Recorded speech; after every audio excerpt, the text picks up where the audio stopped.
It's embracing the things I think sometimes that scare you the most can really Mm. can really empower you and also give you confidence in all parts of your life.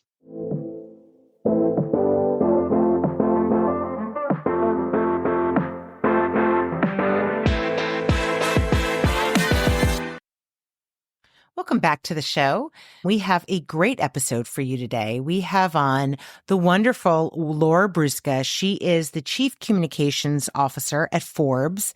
And I've always been fascinated by the communications field because it is such an important part of how we all as human beings interact and how we communicate with one another, whether that's verbally or through body language. So I really wanted to have on somebody like Laura so she could talk a little bit more with us about what is communication? How do we think about it as, human beings? How has it evolved? How has it evolved in the workplace too? Are things lost in translation over a video? Is it the same as communicating when you're in person? We talk about Laura's career and advice for young students who are going into the working world and thinking about a career in communications and how we should think about communications as we move forward and as technology moves forward. So I think you're really going to enjoy this conversation with Laura. I loved talking with her. She has such terrific insight on communications and how it has really impacted the world around us. With that, I'm going to let you hear my conversation with Laura Brusca of Forbes. Here we go. Laura, welcome to the show. Thank you so much for having me. You are currently the Chief Communications Officer at Forbes.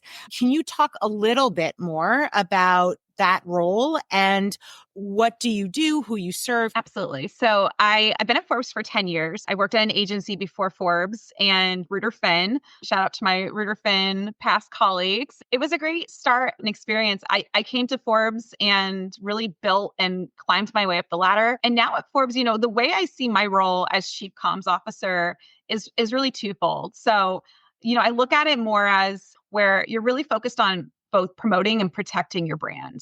And there's like that twofold piece of it. So you want to make sure people get things right, but you also want to make sure you're getting news out there about your brand too and what you're doing. So we really covered the entire gamut of making sure that our incredible, impactful journalism is getting the attention it deserves. Like when we have these great investigations that we do and our journalists spend so much time and work on it, we want to make sure that that really gets out there. And then certainly too around, our live events that we do. We host so many live events every year. There's just so much that goes into it, external, internal issues, crisis. Thinking about this, let's talk a little bit, if we can, about that difference in terms of being in person, not in person. What do you think from a communications professional's standpoint? What is lost, so to speak, from not having more of that in-person engagement? There's benefits and then there's things that are lost, right? I think part of it is like that water cooler talk sometimes when you run into a colleague in the snack room and they tell you what they're working on and you get to, oh, wait, we should really connect on that. Let's set up a meeting and talk more about it. You kind of miss out on those like casual conversations that lead to new ideas and new projects and collaboration.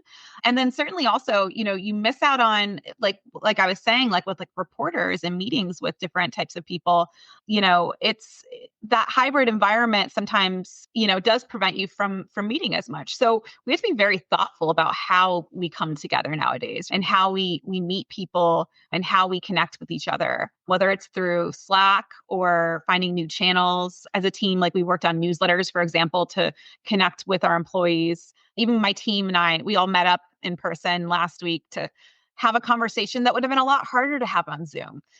Just things that are sometimes harder to have, like people opening up about their perspectives on things. I think sometimes the creativity can get a little bit stifled by Zoom. And I think there's also the Zoom fatigue. But on the other end of it, it's funny because we were all like, I'm less productive in the office sometimes. I'm way more productive at doing my job at home a lot of the time. I get a lot more work done. I get a lot like more done in my day. So it's like this balance. There has to be like a medium between that in person, I think, that like allows those conversations and that creativity and those, like, to your point, catching on those cues. But also like I personally, as a mother, like a working mom, I love remote work. It allows me the flexibility to do all the things that I do that I couldn't do without it.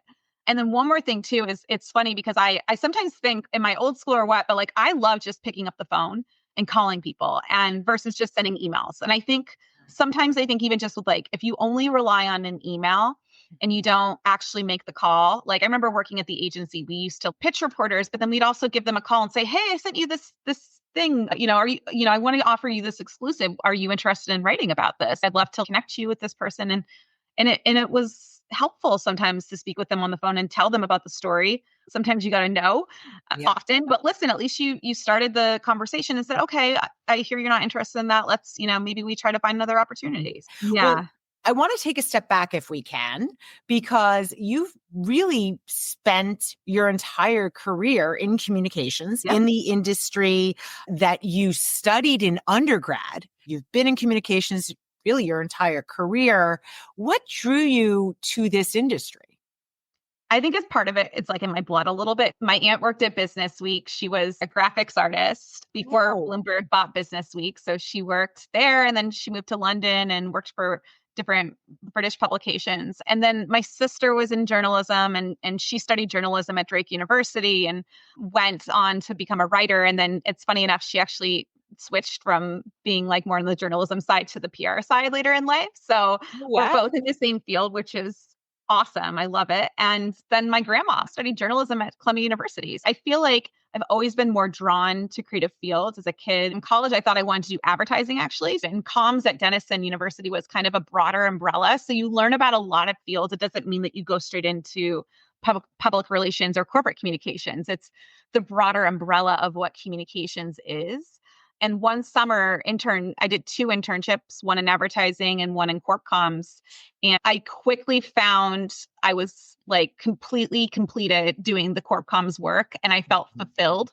It was probably just the wrong internship. I was like cutting clips out of a newspaper for advertisements and things like that. It just didn't feel fulfilling, but they were actually giving me project work at the other internship. And I felt like I could actually make a difference. And it completely changed my trajectory. I want to emphasize that insight you have about the internships. I did a ton of internships in school, and thank God I did, because I would have probably marched down a different career path that was not meant for me. But Right. doing an internship gives you an opportunity to see, is this right for me? Is it not?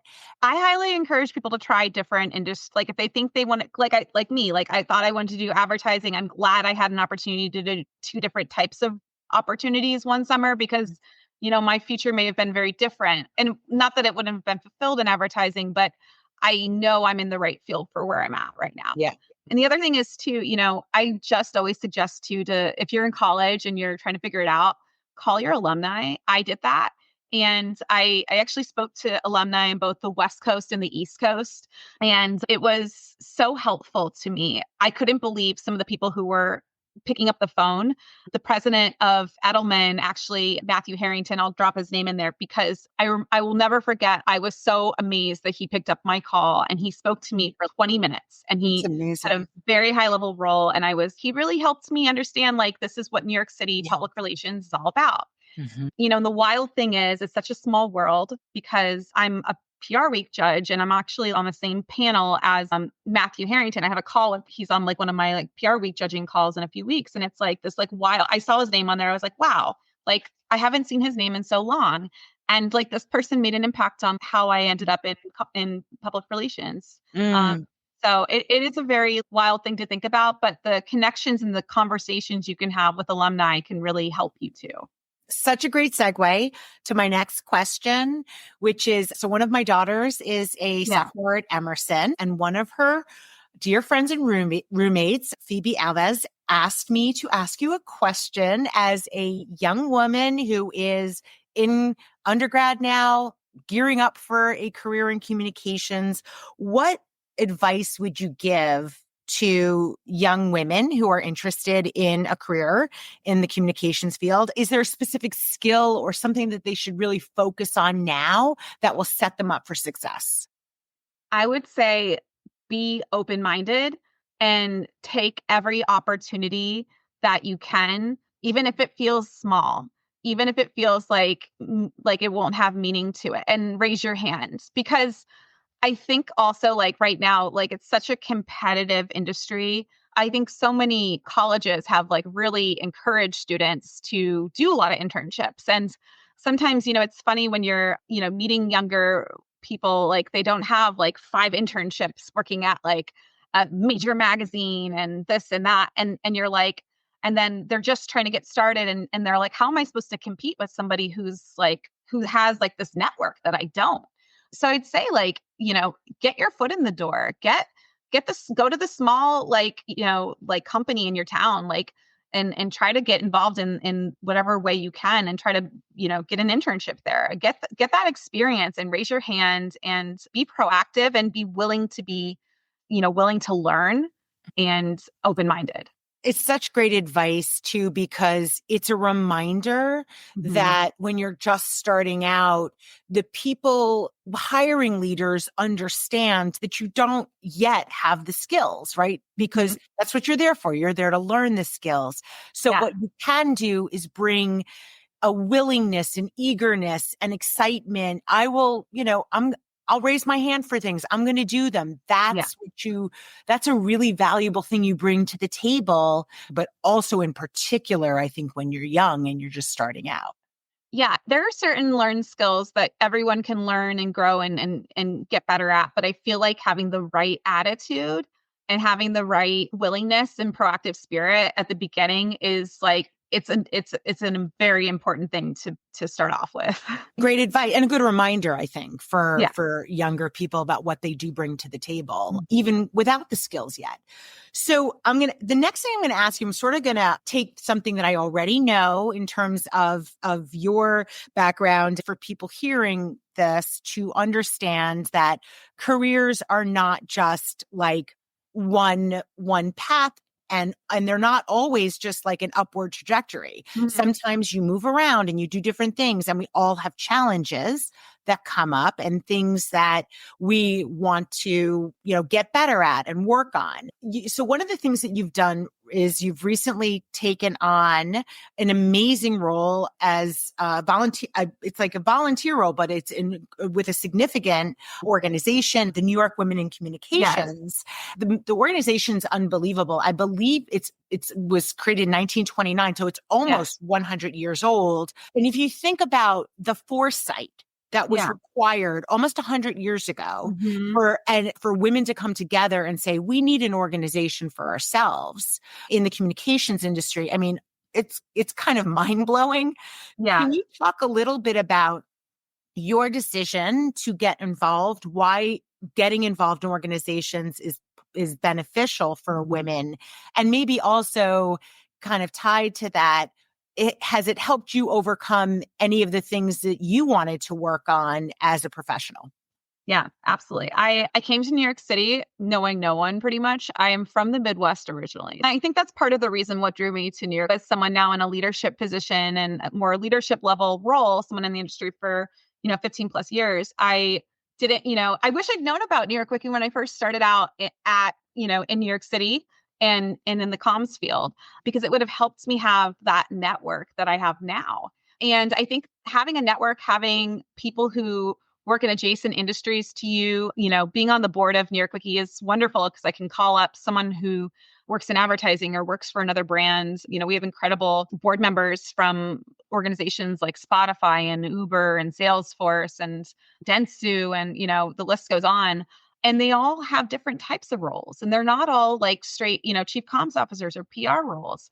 So it's very helpful, again, and it really did inspire me to get involved. The reason I actually found out about New York Wiki as well was in 2019, my former manager he bought my entire team tickets to a Matrix Awards. Matrix is this big awards event that we host every year, which we're very well known for. We've hosted it for over 50 years. The first award was given to Gloria Steinem. And I mean, just incredible women over the years have been honored. The greats like Diane Sawyer and Barbara Walters, and, just endless names. But he bought us tickets. We sat in the very back row of like the event, like tons, like 500 people there in the room. And I was like goosebumps all over, so inspired. And he told me, he goes, Laura, you should get involved with this organization. And I did. And I volunteered. I started off as a volunteer and I started going to their monthly meetings and suggesting ideas. And then they were like, wow, she's really eager to get involved. Let's offer this open board position. And I got involved that way. So I started off completely as like somebody who was and I got involved with the student affairs group, which were the younger women, the college age, high school age women, because I wanted to really help and make an impact on people early in their career. But it's just like amazing now to be like president of it. Like I never in my life would have thought, sitting back there in 2019 that I would ever be on stage in front of 500 people speaking, meeting, Nina Garcia of L and just the greats like Kristen Chenoweth this year, who we honored. An incredible year. I know you said that you did not imagine yourself to be on stage in front of 500 people speaking. Can you talk a little bit about what that challenge was for you? Would you have imagined yourself doing that 10, 15, 20 years ago? No.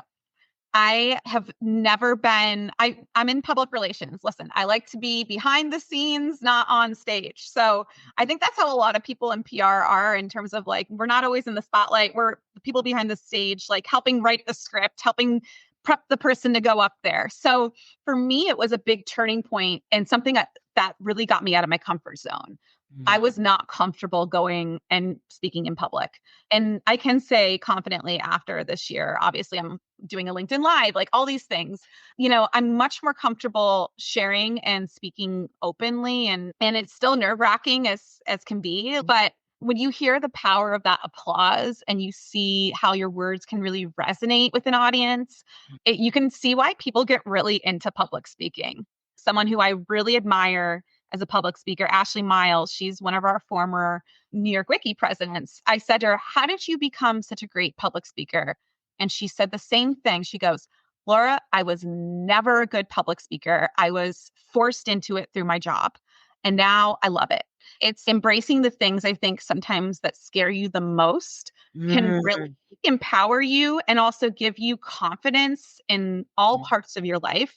In my professional career at Forbes, I've gotten more confidence by being president of NYWICI, by doing the public speaking, by doing all of this.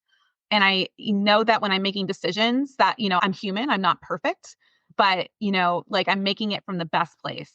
You said something so important that I think is worth calling out. This idea of when you do something that scares you, it's something that you don't think you're good at. When you get yourself to a point where you can overcome that thing that is an issue, being able to do that work and do it, there's something about what that does for you in terms of your confidence. It does stick with you. It encourages you to do other things that have perhaps you've paused and not considered.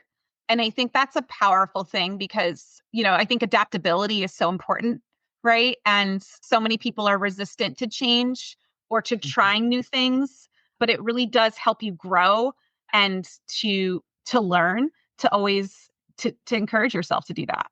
That is terrific advice. I mean, there's so many things you've said that I've jotted so many notes. The last question for you, Laura. Sure. What do you wish you could go back and tell the young Laura that was just getting started in her career? For me, it would be, not to take everything as personally or not to overthink things as much. I was and I still am a very sensitive and emotional person, but I think especially starting out in my career, I used to internalize any feedback, anything anyone would say to me. When I would make mistakes, I took those mistakes and And I took them so hard, and it really hurt me and broke me up. And I think that as people in PR, we're required almost to be a little bit more emotional and in tune and empathetic. And, and I think that's like a huge like benefit to our role, like to be that way, right? To be that kind of person who can be sensitive and understanding that like this isn't maybe the right time to communicate that message because people are going through something, or we should check in on how people are doing on this. I think there's this balance, but then it can also sometimes, if you are in that sensitive state, really get in your head. My husband had this advice for me, and it stuck with me. Anytime I feel like I'm overthinking and I'm taking something really personally, he says, "Do you think that person is still thinking about you? Do you think they're still like staying up at night and they're thinking about this conversation that they had with you?"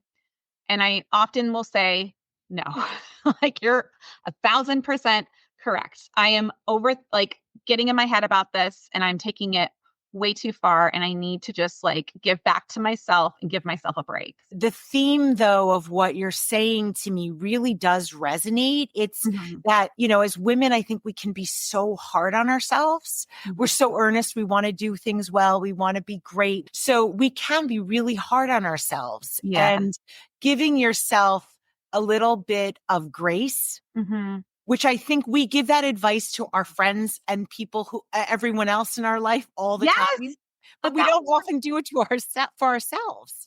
Yeah. I don't know if we have like time for one more story on that same note.